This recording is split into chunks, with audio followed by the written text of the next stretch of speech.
मंदिर हम खोजली हनी, मंदिर मंदिर हम खोजली हनी पर्वत पहाड़ों पे। कतही मैया तू ना मिललू, कतही मैया तू ना मिललू, कहाँ हमनी से दूर तू रहेलू।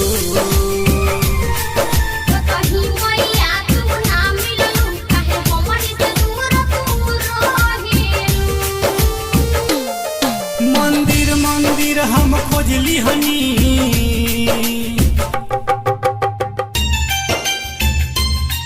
कतही मैया तू ना मिललू, ना मिललू, ना मिललू, कहाँ हमनी से दूर तू रहेलू। डीजे मनीष रक्सौल।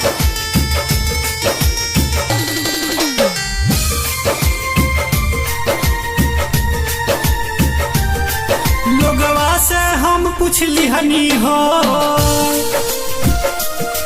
पूछली हनी पेड़ पतैया हो, केहू न बतावल हमरा के कहवा बाड़ू तू मैया हो। पढ़ाउल के फुलवा पर खोजनी,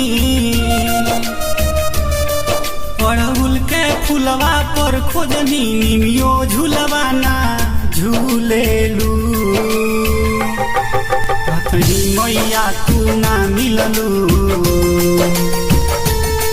कतही मैया तू ना मिललू, कहाँ हमनी से दूर रहेलू। कतही मैया तू ना मिललू,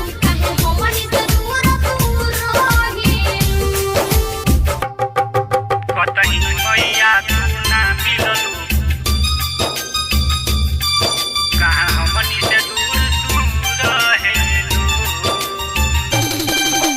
डीजे मनीष रक्सौल। कतही मैया तू ना मिललू। एमके रिकॉर्डिंग स्टूडियो बदनौली कोठी कुशीनगर। चढ़ते नौरातन आवेलू, हमनी के गाँव नगर में हो। 9 दिन नौरात करेला जगमग से ओखन के घर में हो। कहेले सुरेंद्र चौहान हो,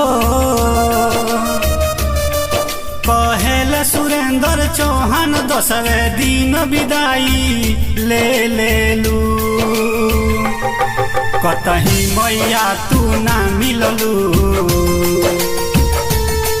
कतही मैया तू ना मिललू, कहाँ हमनी से दूर रहेलू। कतही मैया तू ना